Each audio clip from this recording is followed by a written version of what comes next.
বাবুলের জন্য প্রথমে যে প্রশ্নটা করি, বাবুল একই জায়গা ভিক্টোরিয়া 2015 মমতা বন্দ্যোপাধ্যায়ের গাড়ি ঝালমুড়ি, विक्टोरिया मेमोरियल, पाशापाशी बसे बाबुल शुरी का लाल माधुरी। तो बाबुल हमारे बीच में है, तो बाबुल को पहले मैं जो क्वेश्चन पूछना, प्रिय ममता बंदोपाध्याय, उपस्थित नरेंद्र मोदी এবং তারপর জয় শ্রীরাম ধ্বনি, তারপর মমতা বন্দ্যোপাধ্যায় তার উষ্মা প্রকাশ, এই দুটোর কথা যখন মনে পড়ে তখন কিভাবে রিয়্যাক্ট করেন আপনি? আমি রিয়্যাক্ট করি না।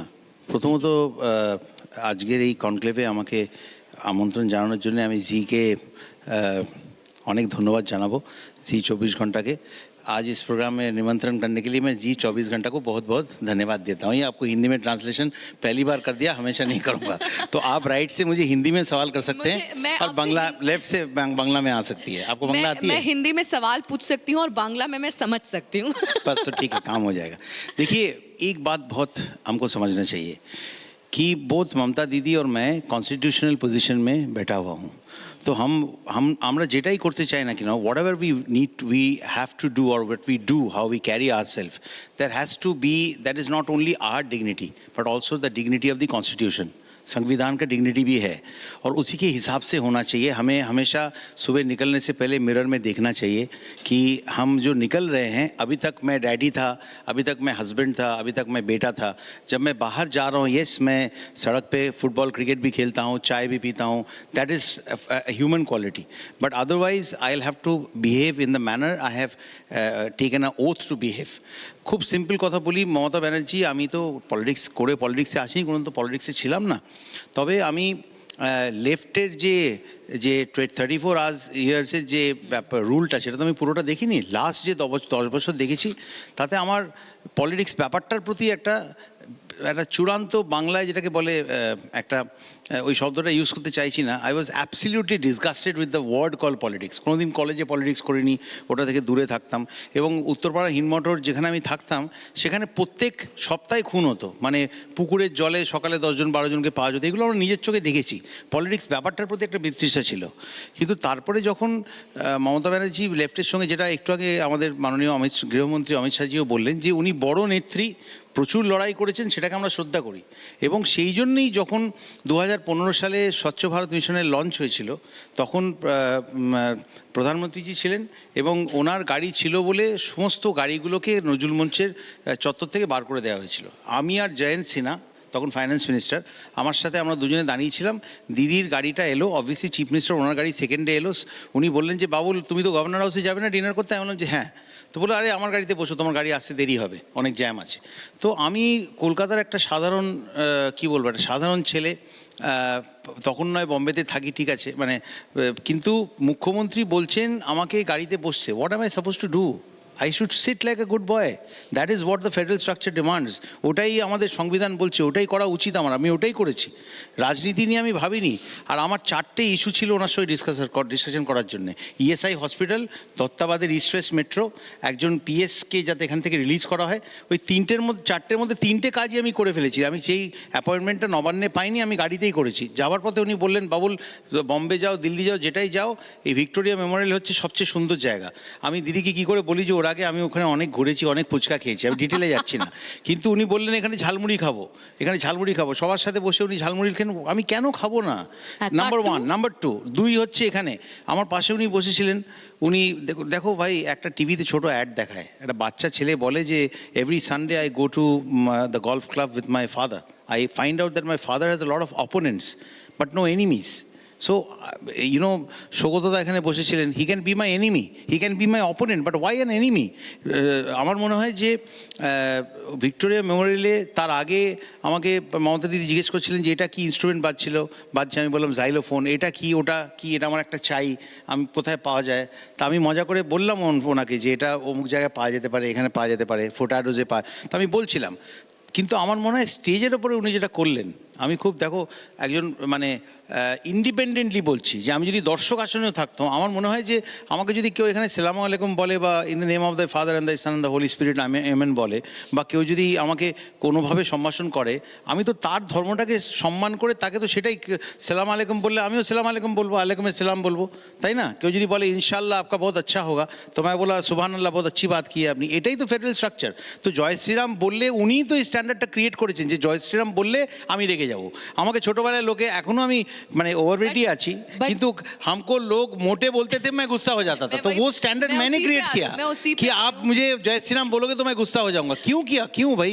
उनके पास क्या वोट लेने नहीं जाएंगे आप? अभी थोड़ी देर पहले अमित शाह जी से भी हमने ये सवाल पूछा था कि मतलब इसको क्या चिढ़ाने के लिए इस्तेमाल कर रहे हैं आप लोग? कैसे अमित शाह जी ने भी कहा कि हम किसी को प्रेशर नहीं कर रहे हैं, लेकिन जय श्री राम से प्रॉब्लम क्या है? बहुत सारे नए वर्ड्स आ गए बंगाल चुनाव में, अस्मिता, वैराग्य, हिंसा की राजनीति। अब जय श्री राम एक ऐसा बड़ा मुद्दा बन गया कि जैसे ही ममता क्यों दीदी बना? दिखी- हाँ। इसलिए क्योंकि ममता दीदी ने इसको मुद्दा बनाई है। ये गाड़ी में अगर 5 लोग खड़े होकर जय श्री राम बोल रहे हैं तो उनको गाड़ी से उतरने के, उनके पीछे भागने की जरूरत क्या थी और उनके पीछे चिल्लाने की चलो भाई उसको पकड़ के लाओ? ये स्टैंडर्ड उन्होंने क्रिएट किया। अगर मुझे पता चले कि मैं आपको वैजंतीमाला बोलूं तो आप चिढ़ेंगे, तो बंगाल के, मैं आपको बता रहा हूं, मैं आपको सिंपल ह्यूमन माइंड बता रहा हूं, बंगाल में जो लड़के हैं वो थोड़े मिस्चीवियस होते हैं, तो जो तृणमूल वाले हैं वो भी शायद कहीं जय श्री राम बोल दे दीदी को कि वो चिढ़ जाएगी।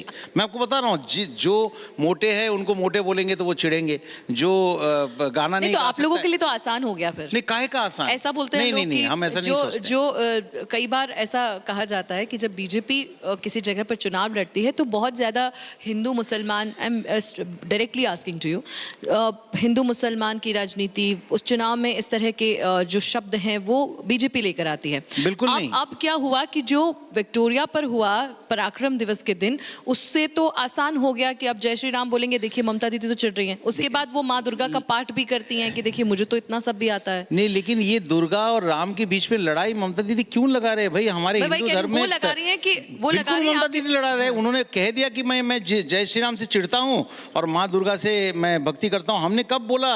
कब? ये आप तो एक लोगों के बीच में हमने डिवाइड कर दिया। अब देखिए सिंपल सी बात है, मैं बता रहा हूँ, मेरे 2 बेटियां हैं, एक बड़ी एक छोटी, ठीक है? अगर मैं उनमें से कोई एक बेटी को पार्शियलिटी करूं और दूसरे को अगर नेग्लेक्ट करूं तो कोई ना कोई तो आके बोलेगा कि ये आप ठीक नहीं कर रहे हो, दोनों को अगर इक्वल नहीं करोगे तो सिबलिंग राइवलरी हो जाएगी, ऐसा हो जाएगा। अब बंगाल में कभी ऐसा नहीं हुआ, कम से कम यहाँ पे दीदी आके मुस्लिम अपीजमेंट को, मैं मुस्लिम शब्द यूज कर रहा हूँ, ये माइनॉरिटी जो है सूडो शब्द नहीं यूज कर रहा हूँ, उनको इतनी बुरी तरीके से अपीज करने लगे। इमाम भाता से लेके आप राजा बाजार में चलिए, एक 2 स्कूटर में 2 लोग जा रहे हैं, एक को पुलिस पकड़ के चालान दे रही है और दूसरों को छोड़ रहे हैं। ये वोट बैंक जो पूरा एडमिनिस्ट्रेशन का जो पॉलिटिसाइजेशन दीदी ने किया है, ये अच्छी बात नहीं है। जब आपने एक पर्टिकुलर वोट बैंक को आप इतनी बुरी तरीके से अपीज करने लगे तो कोई ना कोई बाकी लोगों के लिए खड़े हो गए। तो दीदी कह रही कि आप लोग उसको जैसे हम underline कर इक्वालिटी रहे की हैं। बात की, जैसे हमने इक्वालिटी की बात की, इन्होंने क्या कहा कि लो भाई हिंदू के लिए बोलने वाले बीजेपी आ गए, तो ये अपीजमेंट, ये जो है ये सांप्रदायिक है। तो दीदी क्या कर रही है? और आप मुस्लिम भाइयों को पूछिए, आज क्यों इतने मुस्लिम भाई जो है वो अलग पार्टी बना रही है, क्यों वो अलग बातें बोल रही है, क्यों बोल रही है? क्योंकि उनको पता चल गया कि उनको सिर्फ हाथ में भाता और कैश ये सब देके उनको वोट बैंक मतलब जारी रखने की कोशिश की दीदी ने। क्या लॉन्ग टर्म प्लानिंग है? क्या किया उन्होंने मुस्लिमों के लिए? बताइए मुझे, कौन सा नौकरी का उन्होंने बंदोबस्त किया है? क्या किया है? अब एक सरकार 10 साल अगर रहेगी तो बहुत कुछ काम वो कर सकती है। कुछ अच्छा काम दीदी ने भी किया है, लेकिन जितना करना चाहिए था 34 साल के वाम शासन चले जाने के बाद जितना करना चाहिए था, क्या दीदी ने वो किया? नहीं किया, बिल्कुल नहीं किया। कौन लोग सबसे ज्यादा फायदेमंद रहे ये 10 साल में? दीदी के इर्द गिर्द में जो बैठे हैं वही लोग, भाई भाईपो, ऐसे गाने नहीं बनते हैं जो अभी हमारे होम मिनिस्टर साहब ने कहा है। नारे मैं नहीं बना सकता हूँ, बाबुल सुप्रियो जिंदाबाद मैं इन लोगों को नहीं बुलवा सकता हूँ, अगर वो बोलेंगे मैं तो सुन के मैं तो जय श्री राम नारा किसी नेता ने नहीं आपको बनाया। याद है बीच में विधानसभा में भी जय श्री राम किसी ने बोल दिया था, तो बहुत ज्यादा उस पर बवाल हुआ कि आप एक पॉलिटिकल इवेंट पे नहीं है, वहां पे भी ये होता है। फिर सिर्फ ऐसा लग रहा था कि ये चिढ़ाने के लिए ही आप लोग कर रहे हैं। बट ये जय श्री राम को पॉलिटिसाइजेशन, पॉलिटिक्स का नारा किसने बनाया? ये तो दीदी ने ही बनाई है। दीदी को क्या जरूरत थी? अगर कोई मुझे राम राम बोल रहा है तो मैं भी उसको राम राम बोलूंगा, मैं शाम मानता हूं तो मैं शाम शाम बोलूंगा, क्या प्रॉब्लम है? आपने और दीदी की देखिए ये द्विचारिता देखिए, डायकोटमी देखिए। हाँ, मैं थोड़ा मतलब बंगाली हूँ, थोड़ा हिंदी आजकल बोल सकता हूँ, तो आप इसे बंगला में देखिए। सिंपल सी बात है, आप जो है आप ये देव देवियों में जो है विभेद क्रिएट करके आप जो है लोगों को पहले से आप डिवाइड करके रखे हैं। आप ये चीज़ आपको जय श्री राम से चिढ़ने की ज़रूरत क्या है? आपने ये स्टैंडर्ड बनाई है, ये बात को समझिए। और मैं आपको बता रहा हूँ कि लोग और ज़्यादा बोलेंगे। ये देखिए भाईपो, उन्होंने एक इसमें बोला कि हम अगर बाप के बेटे हैं तो हम बीजेपी को वोट के पहले जय श्री राम बोल के, जय सिया राम बोल के हम बोलवा के छोड़ेंगे। अब हम जो है बीजेपी क्यों, जय सिया राम, जय श्री राम, सियापति रामचंद्र की जय, ये तो पूरी दुनिया में लोग बोलते हैं। ये मोहन बागान में खेलते हैं, रॉय कृष्णा आज डरबी भी है, वो भी फिजी से आया है, उधर जाइए सब मतलब इंडियन लोग हैं। इसलिए पूछ रही हूँ कि हर चुनाव में बीजेपी राम को ले आती है, वहाँ मुद्दा बन बिल्कुल जाता नहीं, है। ये बहुत गलत बात है, बाबुल, ये बहुत ही गलत बात है। ये एक प्रोपागेंडा है और ये दीदी जो है इसे क्रिएट कर रही है। हमने कोई जय श्री राम के नारे हमने लगाना शुरू नहीं किया। और ये जो देखिए, ये जो भतीजे जो कह रहे हैं, किसने उनसे बोला कि भाई आप बाप के बेटे हो, ये आप इसका हमारे पास वो आपको जय सिया राम बोल के आपको ये प्रूफ करना है? ये सब फजूल बातें जो है, पॉलिटिकल डिस्कोर्स खराब हो रहा है, पॉलिटिकल डिस्कोर्स खराब हो रहा है। This is not Bengal, what Bengal is all about. This is not the language Bengal politicians should speak, and I think if we have done that for so many years now, it is time that it gets a little cleansed and then let। आपने left को मौका दिया है, आपने दीदी को 10 साल का मौका दिया है। हम तो इतना ही बोल रहे हैं कि डेमोक्रेसी वापस लाइए, लोगों को वोट देने दीजिए, उनको अपनी सरकार को चुनने दीजिए। 5 स्टार होटल में रहे हैं, 6-7 लाख रुपया सरकार की खर्चा हुई है। वो जाते वक्त दीदी बहुत बड़े अच्छे होस्ट है। वो एक चीफ मिनिस्टर को स्टेज में एमसी का रूल करना चाहिए कि whether she should play the MC और नॉट, अनाउंसमेंट करना चाहिए कि नहीं, उस तर्क में मैं नहीं जा रहा हूँ, but she is a good host. सबको मिठाई भेजना, मैंने देखा सारे मंत्री खड़े हैं एयरपोर्ट में, सब बड़े बड़े जो जिनके खिलाफ आज वो आरोप लगाते हैं, उन्हीं लोगों को बुला के लाते हैं। वो आते हैं, इतना कीमती शॉल, पश्मीना और मिठाई विठाई सब लेके वो वापस जाते हैं। आप मुझे एक नाम बताइए ना जो बंगाल में आके पैसा उन्होंने इन्वेस्ट किया, क्यों नहीं आते? उनके साथ दीदी की दुश्मनी है या दीदी ने उनके साथ खातिरदारी में कोई कमी की है? लॉजिक की बात करिए, पॉलिटिक्स की बात इसमें नहीं है। बताइए ना, एक फोटो दिखाइए इन दिनों में जो एक बहुत बड़ा मेला, माटी उत्सव, ये उत्सव उद्बोधन करते हुए दीदी का बहुत तस्वीरें हैं। एक बहुत बड़ी कंपनी, एक बहुत बड़ा फैक्ट्री, एक बहुत बड़े विदेशी कंपनी जो है, जो कमिट कर चुके हैं बंगाल में आके व्यवसाय करेंगे, वो आके एक्चुअली ऑफिस खोला है। मुझे 2-3 फोटोग्राफ दिखा दीजिए।